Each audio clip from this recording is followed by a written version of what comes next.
गाड़ी को अच्छे से चेक करो, सीरियल किलर भाग गया है। महेंद्र, वो आ रहा है।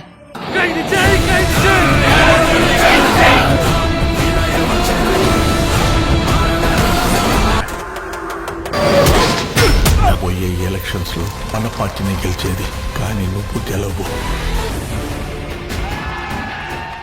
చనిపోయిన ఇద్దరు మా మనుషులు. 48 గంటల టైం. అంతకుడు ఎవరనేది కనిపెట్టలేదో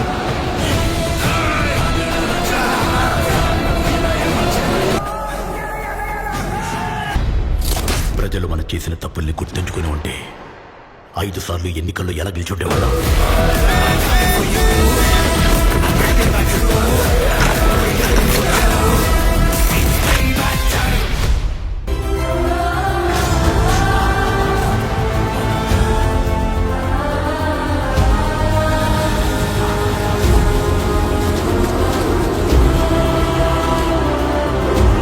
దిల్ రాజు నిర్మించిన ఈ ప్రతిష్టాత్మకమైన మూవీపై మేకర్స్ చాలా కాన్ఫిడెంట్ గా ఉన్నారు. ఖచ్చితంగా రామ్ చరణ్ కెరీర్లోనే ది బెస్ట్ మూవీ అవుతుందని అంటున్నారు.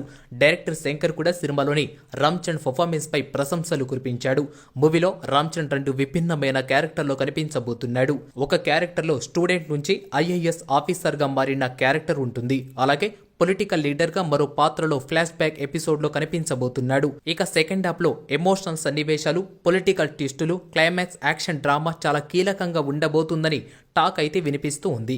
ఈ సినిమాలో SJ సూర్య ప్రతినాయకుడిగా కనిపించబోతున్నాడు. మెగా పోస్టార్ రామ్ చరణ్, సూర్య పాత్రల మధ్య హోరాహోరీ పోటీ ఉంటుందని చెప్తున్నారు. శ్రీకాంత్ కూడా పొలిటికల్ లీడర్ గా బలమైన పాత్రలో కనిపించబోతున్నాడు. కియారా అద్వానీ, అంజలి హీరోయిన్లుగా నటిస్తూ ఉండగా తమన్ ఈ సినిమాకు మ్యూజిక్ అందించారు. సునీల్ క్యారెక్టర్ కూడా చాలా కీలకంగా ఉండబోతుందని చెప్తున్నారు. ఇప్పటికే సినిమాపై భారీ ఆసక్తి నెలకొంది. ఇక రాబోతున్న ట్రైలర్ తో సినిమాపై అమాంతం బంజ్ పెరిగే అవకాశాలు కనిపిస్తున్నాయి. ఈ మూవీకి మంచి టాక్ వస్తే బాక్సాఫీస్ వద్ద భారీ రికార్డు నమోదు చేసే అవకాశాలు ఉన్నాయి.